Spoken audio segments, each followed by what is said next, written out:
एक बार की बात है। एक राज्य में एक राजा राज करता था। उस राजा का एक मंत्री था जो कि बहुत ही बुद्धिमान था।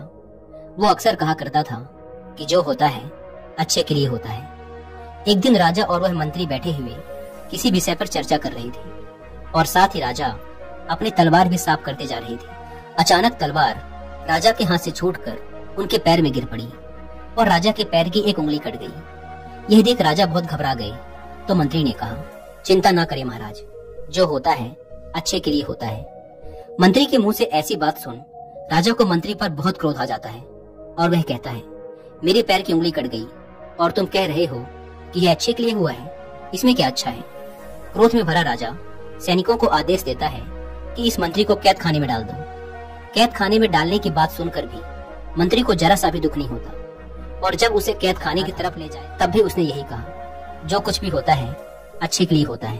उसके चेहरे पर जरा सा भी डर और चिंता का भाव नहीं था। वह खुशी खुशी कैद खाने चला गया। यह सब देख राजा को बड़ा आश्चर्य हुआ। उसने सोचा, कितना अजीब आदमी है, कैद होने जा रहा है और कह रहा है कि जो होता है अच्छे के लिए होता है। इस घटना को कई महीने गुजर गए। फिर एक दिन राजा अपने कुछ सिपाहियों के साथ जंगल में शिकार करने जाता है।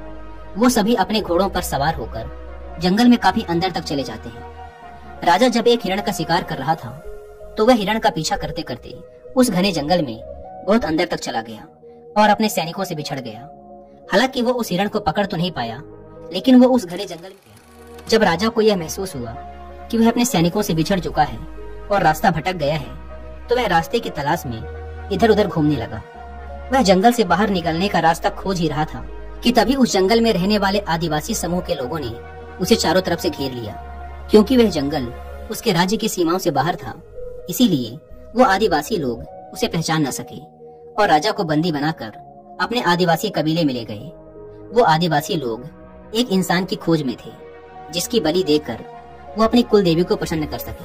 उन्होंने राजा को लाकर एक पेड़ से बांध दिया। प्रार्थना राजा ने कि मुझे छोड़ दो, लेकिन वो राजा की कोई भी बात नहीं समझ पा रहे थे। उन्होंने बलि देने के उत्सव की तैयारी शुरू की। वो खुशी के मारे बड़े बड़े ढोल बजाने लगे। उन्होंने राजा को नहलाया, उसे कपड़े पहनाए, उसके गले में फूलों की माला पहनाई और फिर पूजा आदि करके उसे बलि देने वाले स्थान पर ले जाया गया। वो राजा की बलि देने ही वाले थे कि तभी उस कबीले के सरदार की नजर राजा के पैर की कटी हुई उंगली पर पड़ी। यह देखते ही उसने सारे ढोल नगाड़ों को बंद करवाया और कहा, हम इस इंसान की बलि नहीं दे सकते क्योंकि इसका शरीर अधूरा है। ऐसे अधूरे इंसान की बलि देने से कुल देवी प्रसन्न होने की बजाय क्रोधित हो जाएगी, इसलिए इस इंसान को छोड़ दो। राजा को आजाद कर दिया और फिर राजा रास्ता खोजकर खुशी खुशी महल वापस आ गया। महल वापस आने के बाद राजा विचार करने लगा कि अगर उस दिन मेरे पैर की एक उंगली ना कटी होती तो आज उन आदिवासियों ने मुझे मार दिया होता। इसका मतलब मंत्री सही कह रहा था कि जो होता है अच्छे के लिए होता है। फिर राजा ने अपने सिपाहियों को आदेश दिया कि उसने मंत्री को पूरे सम्मान के साथ उसका मंत्री पद वापस दे दिया। फिर राजा ने मंत्री से पूछा, उस दिन मेरी उंगली कट गई, वो मेरे लिए अच्छा था, ये मुझे समझ आ गया, लेकिन तुम पिछले 3 महीने से कैद खाने में थे, तुम्हें बहुत सी मुसीबतें उठानी पड़ी, इसमें तुम्हारे साथ क्या अच्छा हुआ। यह सुन वह बुद्धिमान मंत्री मुस्कुराया और बोला, महाराज, मैं आपका सबसे प्रमुख मंत्री था और हमेशा ही आपके साथ रहता था। अगर मैं कैद खाने में नहीं होता तो उस दिन भी आपके साथ ही होता। उन्होंने आपकी कटी हुई उंगली देखकर आपको छोड़ दिया, लेकिन मेरा शरीर तो पूरा था और अगर उस दिन मैं आपके साथ होता तो वो लोग निश्चित रूप से मेरी बलि दे देते। इसलिए ये अच्छा हुआ कि उस दिन मैं आपके साथ नहीं था बल्कि कैद खाने में था। तो इस तरीके से उस वक्त खराब लगने वाली उस घटना ने जीवन बचाया और मेरा भी। इसीलिए मैं हमेशा कहता हूँ कि जो कुछ भी होता है अच्छे के लिए होता है। दोस्तों, अगर हम अपनी जिंदगी में देखें तो पाएंगे कि कई बार हम ऐसे समय से गुजर रहे होते हैं जब हमें लगता है कि हमारे साथ सच में बहुत बुरा हो रहा है या फिर हमारे साथ ऐसा नहीं होना चाहिए था। लेकिन वो वक्त गुजरने के बाद जब हम पीछे मुड़कर देखते हैं तब हम महसूस कर पाते हैं कि उस समय जो कुछ भी हमारे साथ हुआ था वह हमारे अच्छे के लिए ही था।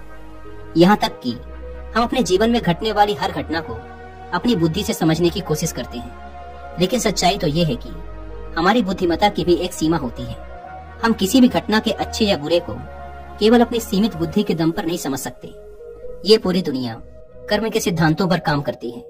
जिसने अच्छे कर्म किए उसे अच्छे फल मिलते हैं, उसके जीवन में खुशी और शांति रहती है, और जिसने बुरे कर्म अपने जीवन में दुख भोगना ही पड़ता है। इसीलिए अगर आप अपने जीवन के बुरे समय से गुजर रहे हैं तो याद रखें कि समय बीतने के साथ आपके बुरे कर्मों के परिणाम खत्म होते जा रहे हैं। ये प्रकृति आपको आपके बुरे कर्मों का परिणाम देकर आपको निरंतर आगे ढकेल रही है, और अगर आज आप अच्छे कर्म कर रहे हैं तो बहुत ही जल्द आपको इसके अच्छे परिणाम भी मिलने शुरू हो जाएंगे।